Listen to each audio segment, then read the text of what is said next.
Bonjour, alors j'espère que vous allez bien. On se retrouve pour une nouvelle vidéo consacrée à l'analyse d'une action, c'est l'action Qualcomm sur le marché américain. Alors c'est une demande qui était faite dans les commentaires.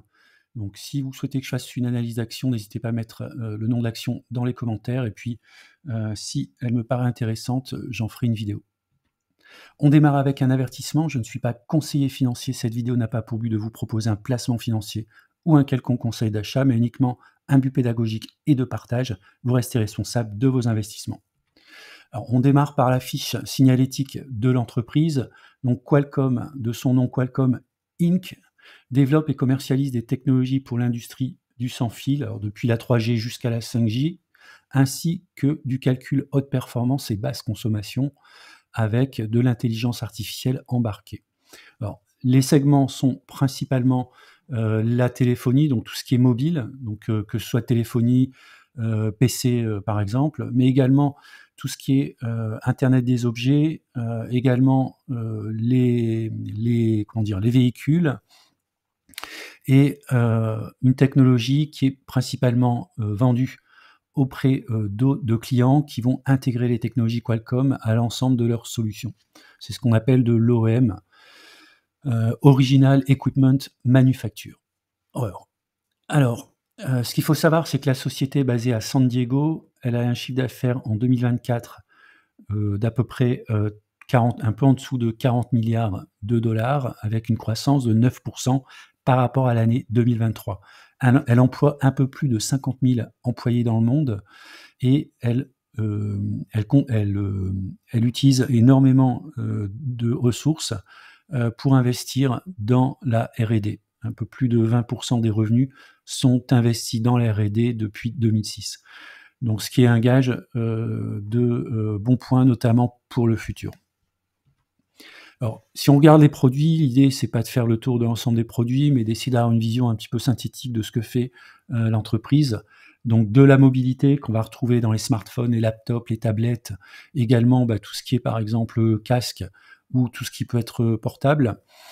Très présent dans l'automobile, dans la partie audio, les caméras, la maison connectée, l'Internet of Things, donc l'Internet des objets, tout ce qui est également tout ce qui va supporter les connexions cellulaires et le Wi-Fi.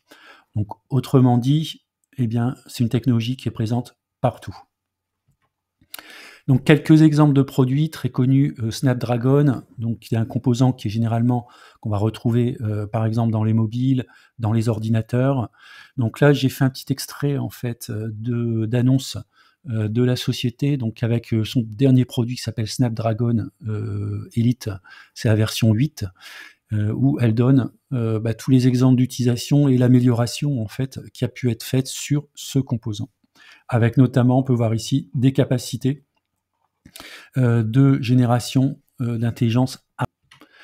Alors, pour la partie automotive, donc ce sera le Snapdragon Cockpit ou Snapdragon Ride, eh bien ce sera tous les composants, toute l'intelligence qu'on va pouvoir mettre au sein des voitures, alors soit pour la communication, soit pour la gestion en fait des réseaux, des infrastructures, etc. au niveau de la voiture. Également donc présent dans les PC, donc que ce soit donc des ordinateurs ou des écrans intelligents avec le Snapdragon X Plus. Donc vous en avez quelques illustrations. Et puis dans le domaine industriel également, très présent, donc l'intégration de Qualcomm IQ Series qui vont être directement donc intégrés sur des composants industriels, comme de la machine industrielle qui fait de la vision, des chaînes de montage par exemple, également sur de la robotisation, la présence également sur des fermes de champs éoliens. On va également retrouver dans tout ce qui est IoT au sens général et industriel du terme. Et enfin, des aspects également sur lesquels ils sont présents, c'est ce qu'on appelle le Edge Networking IoT. Ça correspond en fait à des composants très légers qu'on va pouvoir embarquer sur des plateformes très très légères.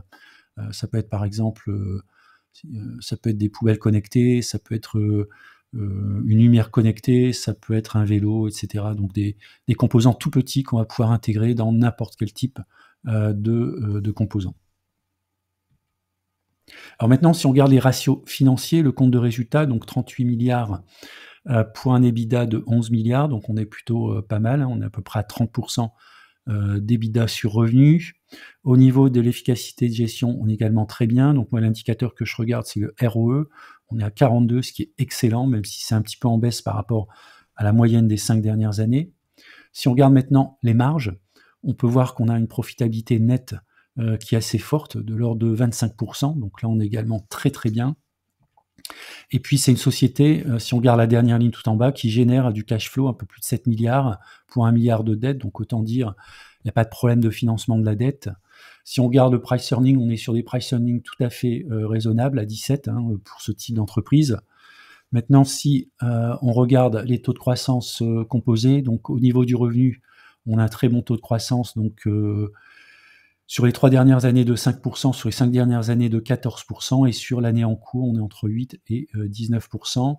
Une croissance des bénéfices par action, une croissance du dividende également, et puis la dette qui est en baisse sur les 5 dernières années. Donc tous les indicateurs financiers sont au vert. Alors, un extrait également donc, de l'année fiscale qui s'est terminée sur, je crois, le Q4 donc 2024, donc avec une guidance pour 2025, donc des prévisions de croissance de chiffre d'affaires, même si on n'est pas sur des croissances folles, mais on est quand même sur de la croissance de l'ordre de 8-10%, y compris sur la partie bénéfice par action. Donc ça, c'est plutôt bon pour l'investisseur. Maintenant, si on regarde du côté graphique, c'est une société, donc si on regarde sur les 30 dernières années, on peut voir qu'on a une croissance du modèle de 12%, ce qui est très très bon. Et puis on peut voir qu'actuellement, on évolue entre moins 1 sigma et la valeur théorique. On a un cours actuellement à 100, un peu en dessous de 160 $ pour une valeur théorique de 220 $. Donc on est plutôt bien, on est à moins 0,5 écart type. On a un coefficient de correction de 0,87. Alors sans être excellent, il est très bon.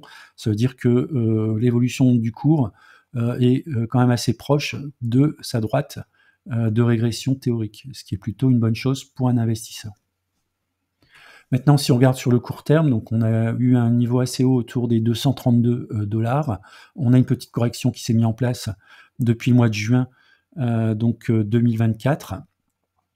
Donc on a ici une oblique qui fait office de résistance. Ce serait bien de pouvoir la passer et de passer au-dessus des 168 € pour avoir un horizon un peu plus dégagé, pour aller chercher les 192 $, pardon, et éventuellement retourner vers les plus hauts autour des 225 $. À titre personnel, je ne détiens pas Qualcomm dans mon portefeuille compte titre ordinaire. Donc je suis positionné plutôt sur du Broadcom, même si on n'est pas du tout sur la même approche, mais en tout cas sur les semi-conducteurs, j'ai fait un choix plutôt Broadcom. Voilà, c'est la fin de la vidéo. Je vous remercie de l'avoir regardée et puis je vous dis à bientôt pour une prochaine vidéo.